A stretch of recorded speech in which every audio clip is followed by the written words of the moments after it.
அனைத்து தமிழ் மக்களுக்கும் கணேசன் பணிவான வணக்கம். என்னோட சேனல் சப்ஸ்கிரைப் பண்ணாதவங்க சப்ஸ்கிரைப் பண்ணிக்கோங்க. என்னோட ஒரிஜினல் டெலிகிராமோட லிங்க் பார்த்தீங்கன்னா வீடியோ டிஸ்கிரிப்ஷன் கொடுத்துருக்கேன். ஸோ ஜாயின் பண்ணாதவங்க ஜாயின் பண்ணிக்கோங்க. ஸோ இன்றைக்கி மார்க்கெட் பார்க்கறதுக்கு முன்னாடி நிறைய நீங்கள் சோசியல் மீடியாவிலலாம் பார்த்தீங்கன்னா ஒரு 10 டேஸாக ரொம்ப அதிகமான ஒரு வேர்டு கேள்விப்பட்டுகிட்டே இருப்பீங்க, ட்ரேடு வார். ஸோ ட்ரேடு வாருங்கிறது என்ன அப்படிங்கிறது ஃபஸ்ட்டு கொஞ்சம் நேரம் பார்த்துட்டு அதுக்கப்புறம் பார்த்தீங்கன்னா நாளைக்கு எந்த மாதிரி ஒரு ஆக்ஷன்ஸ் இருக்கும் அப்படிங்கிறத நம்ம பார்க்கலாம்.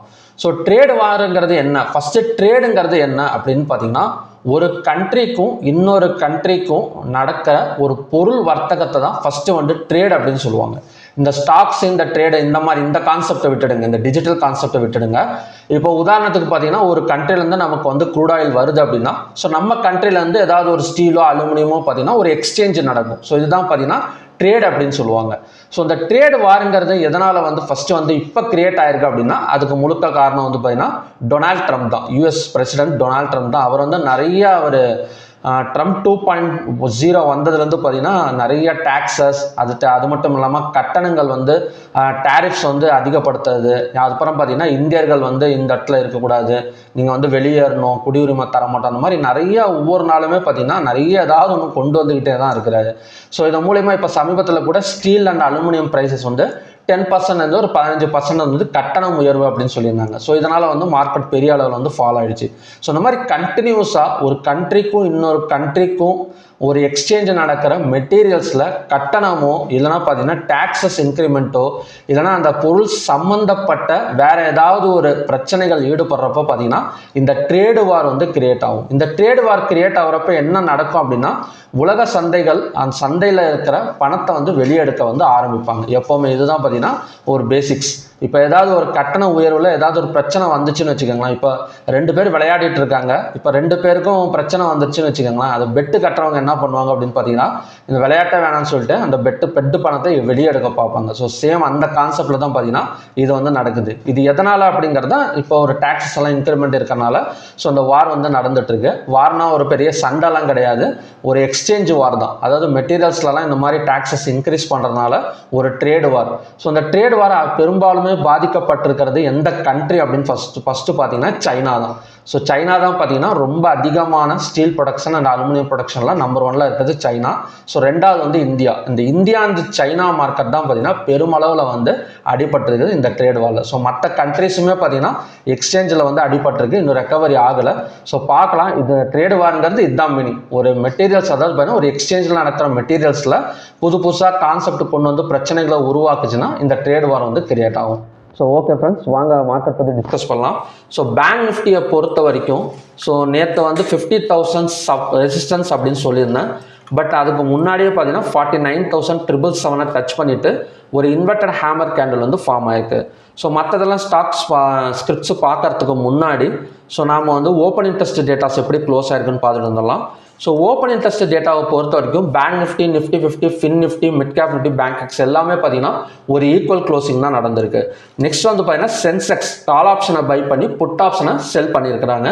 ஸோ மிட் கேப் எல்லாம் பார்த்தீங்கன்னா கொஞ்சம் ஈக்குவல் தான். சென்செக்ஸ் மட்டும்தான் கால் ஆப்ஷனை கொஞ்சம் பை பண்ணி புட் ஆப்ஷனை கொஞ்சம் செல் பண்ணியிருக்கிற மாதிரி க்ளோஸ் ஆயிருக்கு. ஒரு பெரிய ஓவர் ஃப்ளோ இல்லை இன்றைக்கி. கேஷ் பெருசாக ஒரு பெரிய ஃப்ளோ நடக்கலை. அதுக்கு மெயின் ரீசன் 2 இருக்குது. ஒன்று பார்த்தீங்கன்னா ஃபினான்ஸ் மினிஸ்டர் இன்கம் டேக்ஸை இன்றைக்கி இது பண்ண சொல்லி லோக்சபாவில் சொல்லியிருக்கிறாங்க. அது மட்டும் இல்லாமல் மோடி ட்ரம்ப்பை மீட் பண்ண போகிறாரு. அதுக்கப்புறம் வரக்கூடிய நியூஸஸை வச்சு தான் மார்க்கெட் மூவ்மெண்ட்டுங்கிறது இன்னும் கொஞ்சம் நல்லாயிருக்கும். கொஞ்சம் ரெக்கவரி நடந்திருக்கு. ஸோ நம்ம எதிர்பார்த்தபடியே பார்த்தீங்கன்னா நேற்று ஒரு 6-12 ஸ்டாக்ஸ் லோவில் இருந்துச்சு. ஸோ நான் நேற்று சொல்லியிருந்தேன் கண்டிப்பாக கொஞ்சம் ரெக்கவரி இருக்குன்னு. ஃபர்ஸ்ட் ஹாஃப் எல்லாம் கொஞ்சம் ரெக்கவரி தான், ஆனால் செகண்ட் ஹாஃப் கொஞ்சம் டவுன் ஆயிருக்கு. ஸோ இன்றைக்கி பார்த்தீங்கன்னா 2893 ஸ்டாக்ஸ் ட்ரேட் ஆயிருக்கு. ஸோ அதில் positive 1359, decline 1472, unchanged 68. So 52 week ஹையில் 12 ஸ்டாக்ஸும் 52 வீக் லோவில் பார்த்தீங்கன்னா 193 ஸ்டாக்ஸும் இருக்குது. So number of stocks in upper சர்க்கிளில் 112, number of stocks in lower சர்க்கிளில் 100.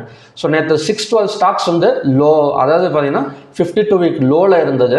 இப்போ பார்த்தீங்கன்னா 193 ஸ்டாக்ஸ் தான் இருக்குது. அப்போனா என்ன ஆகுதுன்னா மார்க்கெட் கொஞ்சம் அந்த ஸ்டாக்ஸ்லேருந்து அந்த இடத்துல கரெக்டாக பை பண்ணியிருக்காங்க. நான் நேற்றே சொல்லியிருந்தேன் அது பார்த்தீங்கன்னா அண்டர் வேல்யூடு அப்படின்னு.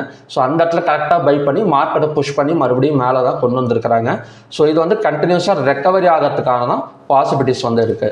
ஸோ பேங்க் நிஃப்டி அடுத்தது என்ன நடக்கும்? பேங்க் நிஃப்டியில் ஒரு இன்வெர்டட் ஹேமர் கேண்டல் வந்து ஃபார்ம் ஆயிருக்கு. ஸோ நேற்று ஹேமர் கேண்டல், இன்னைக்கு வந்து பார்த்தீங்கன்னா இன்வெர்டட் ஹேமர் கேண்டல்.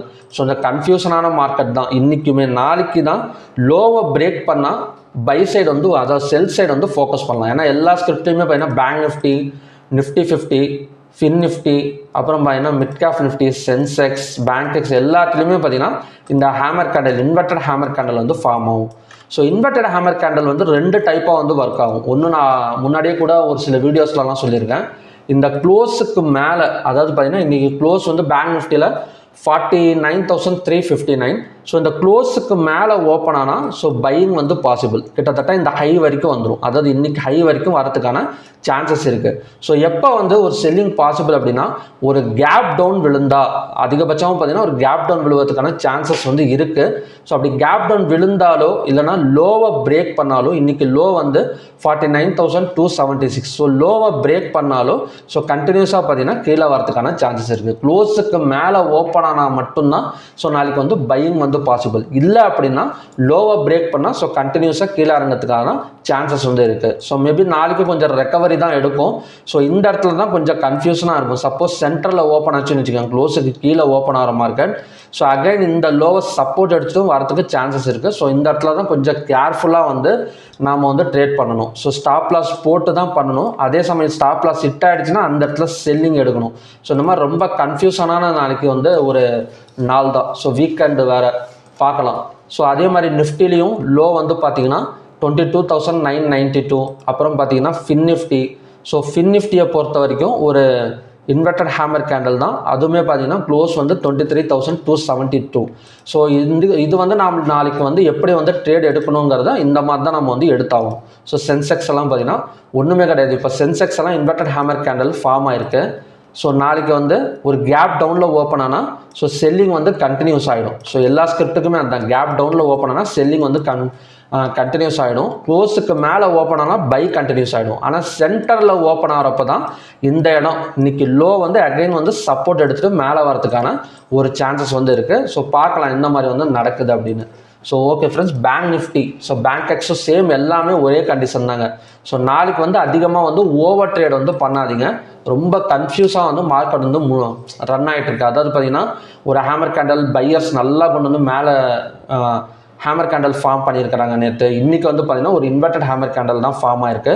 ஸோ ஒரு நியூஸுக்காக தான் மார்க்கெட் வந்து வெயிட் பண்ணிகிட்டு இருக்கு. பார்க்கலாம். நான் ஆல்ரெடி சொன்ன மாதிரி ஸோ மோடி அண்டு ட்ரம்ப் வந்து மீட் பண்ணுறாங்க. அந்த நியூஸுக்காக தான் பார்த்தீங்கன்னா மார்க்கெட் வந்து வெயிட் பண்ணிட்டு இருக்கு. ஸோ அந்த நியூஸ் வந்தவொடனே கண்டிப்பாக வந்து ஒரு நல்ல பாசிபிலிட்டி வந்து எடுக்கிறதுக்கான சான்சஸ் வந்து இருக்குது.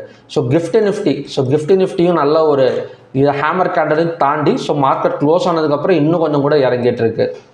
ஸோ யூஎஸ் மார்க்கெட்டும் கொஞ்சம் ஒரு ரெட் கலர் கேண்டில் தான், பட் அவ்வளோவா இல்லை. நேற்று வந்து பார்த்திங்கன்னா நல்ல ஒரு புல் பேக் கேண்டில் வந்து நடந்துருந்துச்சு. ஸோ அதையும் பிரேக் பண்ணிவிட்டு ஸோ மேலே வரதான் பார்க்குது.